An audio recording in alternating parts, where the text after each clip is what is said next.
Yeah, while the panelists are entering the stage, I want to thank you for coming to our extraction panel. May I introduce to you Dave LaRussa, sales director from Apek. Hey, David. Then we have we have Zach from SHO Companies. Then we have Patterson from Vitalis Extraction Technology. And last but not least, we have Maibach from Berlin Society in Maibach. And before I introduce the panelists in detail to you, I want to give a short overview what we're going to talk about now. In the panel before, you heard a lot about extracts, you heard a lot about standardization. We have a very specific problem here in Germany because the whole plant extracts did not reach our pharmacies yet. What we have in the pharmacies is those, we call it monosubstances, which is a dronabinol, which is a monosubstance, and as it was mentioned before, we have Stativex, and we have just one whole plant extract, which is very new in the pharmacies, or no, it's two offered by a Canadian importer, by a Canadian producer, but except that, only private persons know anything about extraction. There is the knowledge within the cannabis industry here. The extraction knowledge is not very widespread, and so far different from the US and from Canada. It's on a very private level, which makes a big problem when it comes to the medical use of extracts. A lot of patients know better than their doctors and know better than their pharmacists, because they know the extracts from the private, from the black market, or from extracting the medical weed they get privately. I know a lot of people privately who make, for example, who extract their vapor cannabis, make a whole plant extraction because this is not offered in the pharmacy, and they only can get that strain, that specific strain, in the form of buds. And if you need an extraction, you have to do it on a private level. So I'm very proud to present you four experts on extraction. Any of them using a different approach to extract medical cannabis. And I'm a little sorry if I have to use my grip, because I have two panels today, and to introduce anybody as he deserves, I do have to use my grip. So I want to start with David. David LaRussa is sales director at Apek Supercritical, a leading CO2 extraction manufacturer based in Ohio. Dave directs the sales team at Apek, helps streamline and implement processes to help improve the customer's experience.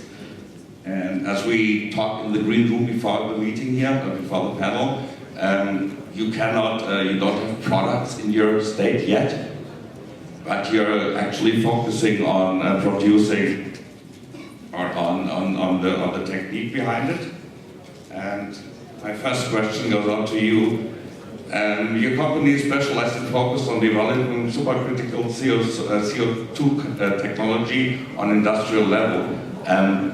A lot of, especially in Germany, we're not so experienced with extraction. Can you maybe give a short overview? What is CO2 extraction? How does it differ from the old ways of extraction we know so far? So CO2 extraction is the extraction using CO2 solvent, taking CO2 from gas to liquid at high pressures, thus extracting the oils, the waxes, and the lipids, and then removing those from the actual plant material. At Apex, we focus on introductory systems, but also scalable to industrial size. And with our systems, we actually operate them on the same platform. So as customers scale their business and grow their business, it's an easy transition from going from an introductory system to a medium system to the large system. So, as a producer of extraction technology, you have a bigger overview what's going on. So, how did the demand for cannabis extracts develop in the US and on the Canadian market within the last years? So, obviously, it started off in the West, and with the demand for cannabis in town, actually, Andy was approached by the select customers, and they wanted another method of actually extracting through a cleaner, purer process, which would then ultimately reduce the amount of post-processing time and refining it.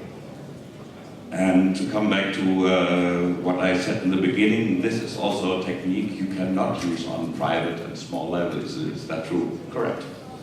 And which is very different from your technology, Zach, isn't it? Let me introduce Zach first. Zach is based in California. Yep. And he's the VP of rosin tech for the product, a California-based industry-leading solventless extraction company. Solventless, what does that mean? Solventless is just heat and pressure. So we do rosin presses, rosin tech products, and you take your flour or your dry sift, your ice water hash, and you are setting your temperature, your time, putting your material in a filter bag within the parchment paper, and then you're pressing for about 30 to 60 seconds, and you're getting your solventless hash oil or your rosin. So with the rosin, it's full spectrum, and it's just a matter of taking your material, and then whether you're doing CO2 or you're doing BHO, you're always using a solvent. With solventless, you don't have to worry about that at all. And when it comes to the medical demand, here in Germany, this technique is actually unknown when it comes to medical production. What about your home? Yeah, so with rosin, it's very affordable. In terms of extraction, it's very easy to get started. And Germany actually is one of our largest countries that we sell rosin presses to. A lot of patients want to be able to make the oil, and it's very easy. And a rosin press is pretty small, so you can keep it on your counter.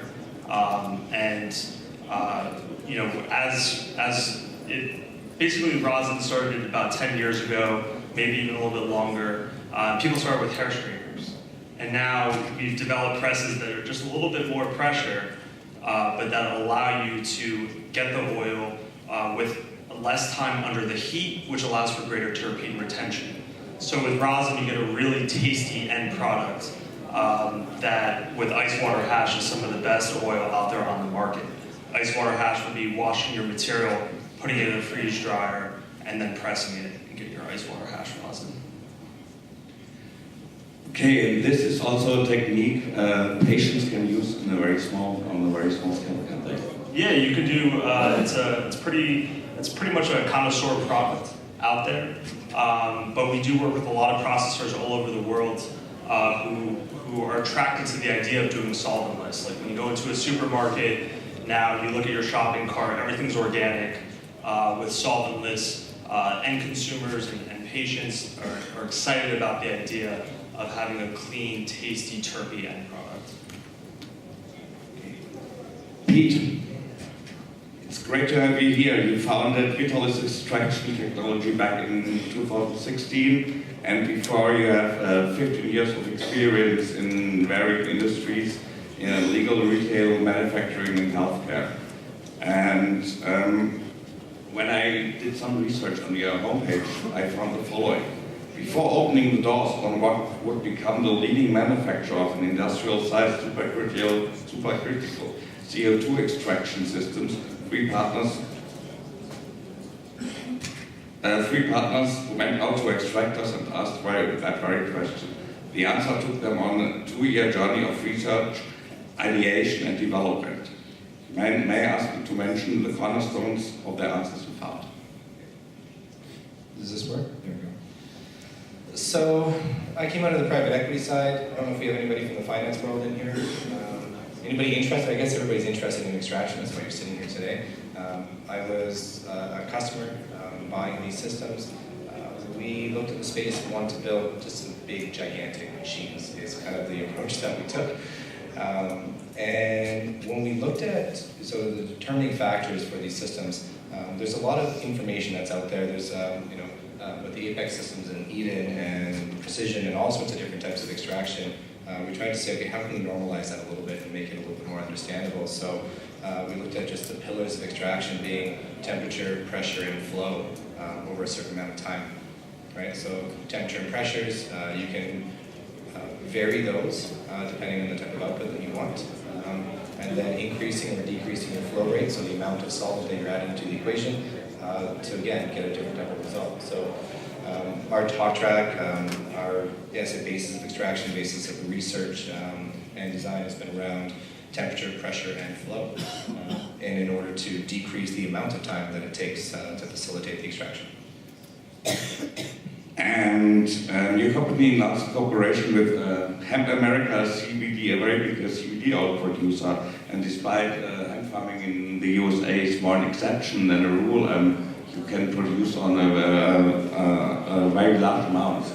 How come? Can you explain it? Big flow, big systems, big vessels.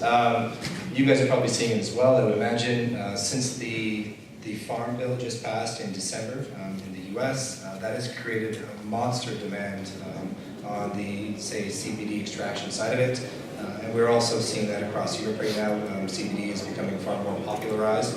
And it seems to happen in tandem when cannabis or marijuana is being discussed, and all of a sudden CBD is brought up along the way, even though it's been available for quite a period of time. There's hundreds of products, as we've seen by a number of different panelists, there's hundreds of products already in the industry.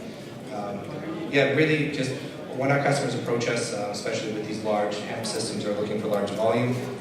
They're looking for just clean, efficient extraction processes, and that's really what's allowed us to service that side of the market pretty significantly. How would you describe the ratio between CBD, the demand for CBD, and THC? So from your personal experience from the company. So right now, I'd say 40% of my customer base is extracting from hemp. And they're by the much larger systems. So we call it the R200, which is a 100-liter extraction vessel. And some of them will stack, 3 or 4 or 5 of those side by side to be doing, a couple thousand kilos a day of hemp extraction. Thank you. Thank you very much. Now I come to our fourth expert. He is representing another technology, another method to make extraction. Michael S. Maibach has graduated in environmental chemistry and has turned his passion for developing cannabis-specific laboratory equipment into a multi-million-dollar company. And congratulations for that. And despite he's of quite young age, he already founded a lot of companies.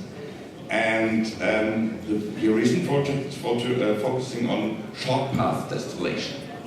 How does that differ from the techniques we've had from so far? And may I ask you to explain that short path distillation? Sure. So short path distillation really is actually a method of refinement. So it actually works really cohesively with all the extraction methods that we've discussed here today, as well as other methods of solvent extraction. The nice thing about distillation is that you can essentially render any substance, any sort of extract solvent free in the end, which is great, especially for large-scale processing procedures. So through the distillation process, we're using heat and vacuum, specifically deep vacuum, to lower the boiling point of cannabinoids, since they're typically very viscous and very heavy. So in order to boil them off, we lower our boiling point using vacuum, and then from there we can use fractional columns or wiped film distillation stills on the continuous side, especially with that, like Pete was saying, with the Farm Bill.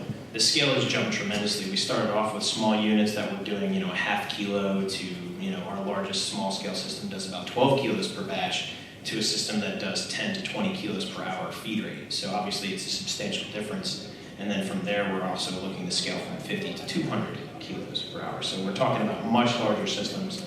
But the true benefit to distillation is the creation of a standardized product. So through product development, I believe in the last talk they were mentioning that there's just so many different cannabinoids, there's so much that we need to know from the plant. The nice thing about distillation is that we can render a cannabis extract that normally would have terpenes and all these other things in it. We can render it as a sole cannabinoid fraction, which will have all of the cannabinoids present in the initial strain, initial phenotype, typical expression of that plant. And then from there, we can reintroduce terpenes and other flavonoids and other compounds to actually create an extract or a medicine that is more directed towards a specific illness. The other great thing about distillation is that you can work from a distillate into isolates. And using isolates, obviously there's some bad connotation to that depending on who you're talking to on the medical side, which I completely agree with. The entourage effect is definitively a real thing.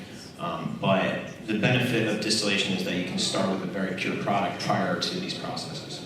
What leads me to my next question, because standardization is a very, very important thing, as we heard before. If a German patient enters a pharmacy and he wants to have an extract, he only gets to know the CBD and the THC content, that's all. Is your company able to produce a whole spectrum profile? Absolutely. So we don't specifically produce the products, obviously. We help manufacturers and end consumers, well, really end processors, produce products for end consumers that would have a wide spectrum of different products. The biggest issue right now, I think, especially in America, is just the lack of standardization of process and the analytical side. So as a company, we've kind of pivoted towards analytics, standardization, processing, just really trying to dial in our SOPs, not only for the GMP side, but also for just the analytical side. There's a wide spectrum of cannabinoids that all should be recognized in medicines. Not only that, but the residual solvent, the pesticide content, the heavy metal content, all these things are really important for a patient, because if you're going to say, hey, this is a medicine, well, it better be treated as such. And in the medical world, these things are all extremely important. Dave, let me ask you another question about standardization. Your state, you're coming from Ohio, is just in the phases of regulation. You're just regulating the medical cannabis market. How important is standardization for your company? How important is it for the authorities, for the dialogue with our authorities? So it's really important. So one, from the Apek side, selling the equipment. We want to make sure that we put the equipment in the customer's hand, but they're getting the right equipment. So understanding the standardization, understanding the regulations. In the States right now, because it's federally illegal for cannabis, but states are legalizing it, they're making their own rules. So kind of taking a shot in the dark to find out, okay, what rules can we follow? What rules do we have to abide by? So the idea of a standardization process will help us, provide the right equipment to the customer. And what would you say if you look at the German regulation system and compare it to the American, to the US regulation system? Here in Germany, we have good standardization, but we don't have any products. In the US, the standardization is not perfect, but you have products. What is better in the end? What would you say? I think that the standardization, first and foremost, then this way we can follow the regulations, and then this way it's consistent across the board versus having variables in different regions. If I may add to that, being in Canada, we've seen a little bit of a mix between what's happening in the European market as this market evolves, and then seeing on the US side of things where you really state by state it's opening up, how do we approach this, what levels of standardization must be reached. And then in Canada, because the Canadian market really wants to reach into Europe and start to sell there, we've been seeing kind of a little bit of a hybrid model. I can tell you, every single time I come over to Europe, I'm always impressed with the people that I sit down, the customers that we're chatting with and discussing extraction with. It's not a cowboy approach by any means. They're bringing pharmaceutical experience to the table. And so they're asking questions about GMP, they're asking questions about equipment certification, PED. They're making sure that, they're asking stuff about IQ, OQ, and PQ, so installation qualifications, operational qualifications, performance qualifications. They're making sure that their equipment's going to pass the stages of the standardizations that your German auditors are going to require to not only make that medicine, but to operate the equipment that's going to make that medicine at a standard level. So understanding what's required to the European side of things, the Europeans, and some of the Canadians who are in the room, and the US are in the room, but really the Europeans are stepping up that level of, say, manufacturing, that level of compliance that the globe is now looking to. So it's really impressive to see what's going on over here. My next question goes out to expert on the Canadian market. As you maybe know, we have, I think, nearly 25 different cannabis strains in the pharmacy, but only one whole plant extraction from Canada so far. I don't know why is that so? It's just the, like in Germany, it's the German regulations and the German laws. We typically see regulations start wherever it may be. It's the same thing in the US, when it starts state by state by state. In Canada, it started the same way. We start with flower. It's easy to understand, it's easy to cultivate, and it's a minimum viable product. And so that's introduced to the market first. And then from there, you get some pretty basic extracts. If you look at the Canadian extraction market, the most popularized ones are these little tinctures where you have 3% THC or 3% cannabinoids, and then the rest is coconut oil or propylene glycol. So the patient in Canada actually has to consume a lot of fluid to get the cannabinoids that they're looking for. However, in a little bit more of a conservative, even though we have a liberal government and a little bit more of a conservative society, it is an approach, it's a step to administering that medical cannabis. And then we'll start to see, in Canada, that portfolio of extracts evolve a little bit further, but because it's government-led, it's federally led, it's very slow and it's very conservative. In Germany, we say, or some people complain, government is over-regulating the medical cannabis law. Would you say how Canada's under-regulating it? No, Health Canada is over-regulating it, and if there's any LPs in the room, you guys can also nod your heads. There's a heavy over-regulation. However, they are commissioning committees and basically public opinion to try to understand what the public does want to see from that component. And also Health Canada, I've seen and seen some of the Health Canada regulators and representatives go down to the US and go down to Colorado, California, Washington, Oregon, for example, are some very established states when it comes to the medical and recreational markets, to talk to them about different products that have been released. It may be on the side where maybe the U.S. isn't regulated enough in terms of some of the extracts that may be allowed. You can have a gummy bear in the U.S. that has 1,000 milligrams of THC. If you eat that, you're on your ass for 2 days. So it's a conservative approach. As a patient, to be completely honest, I've never rolled a joint in my entire life. So edibles were also scary to me.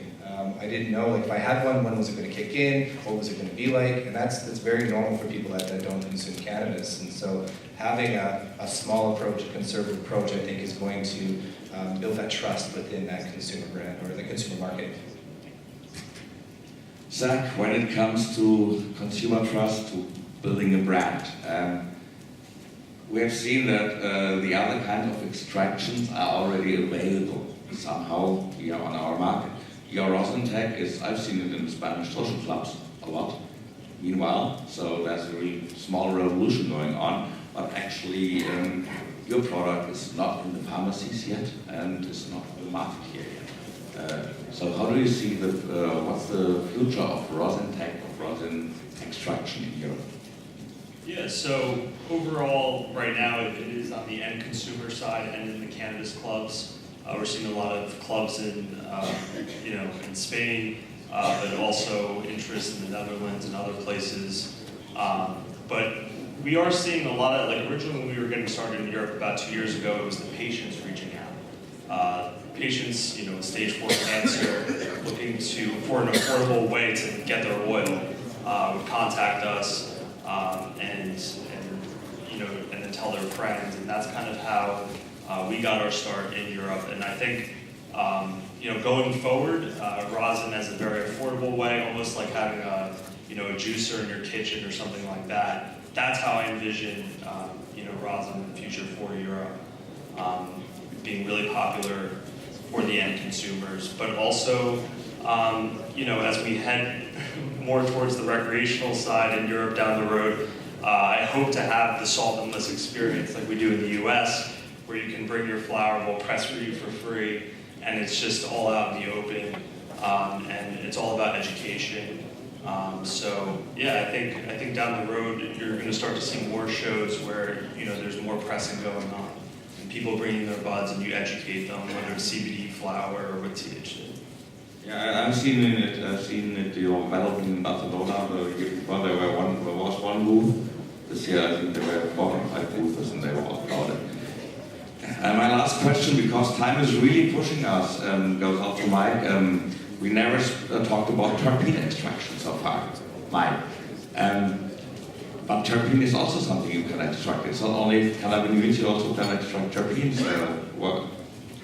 Tell us something about that. So terpenes, obviously, the boiling point is going to be very different than that of cannabinoids. The reason that you smell them is because they're boiling off. They're volatile. So the extraction methodology for that, believe it or not, CO2 actually is a fantastic way to extract the terpenes. I've seen some extremely good terpene products come from CO2 extractors. I would say that equipment on scale, which is really what my business is focused towards, is difficult because when you start to talk about terpene extraction at scale, you're involving heat, you're involving pressure, which changes the actual terpene structure itself. So at that point, it's really a question of what scale, who's actually manufacturing these terpenes, and they are a very viable product. They also have medicinal aspects to them, and I would say that terpenes plus cannabinoids are really the key to the medicine itself. But as far as the extraction methodology goes, I would say the best extraction techniques for getting the terpenes would be CO2, hydrocarbon, and actual steam/vacuum distillation themselves.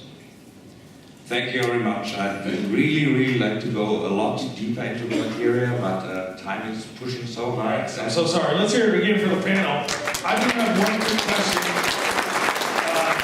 Just because you mentioned the terpene extraction, and I've seen a lot of new companies who specialize in terpenes, but they're not cannabis-derived terpenes. They're like not artificially, but created. They get terpenes from somewhere other than the cannabis plant.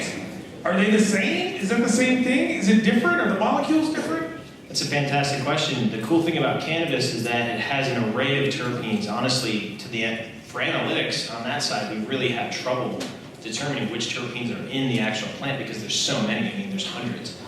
There might even be some that are unique to the plant itself, but what you're discussing is that, yes, absolutely, they are the same molecules. Rose hips, orange peels, eucalyptus. Pretty much any plant that has a good smell, those terpenes may be found in cannabis. So what a lot of companies are doing is they're taking extracts from other plants that can be done at a much larger scale efficiently, mixing them together to mimic terpene profiles from smell the same, it tastes the same, but will they have the same effect? That's the question, right? So when you actually look at the profiles on cannabis, there's so many small amounts of these terpenes that you can't really get from other plants that when in conjunction with each other, they make different effects. So it's really hard to say. It's a really great field of study. I think that's going to be something that we really need to, as an industry, push towards. Thank you all very, very much. I really appreciate it.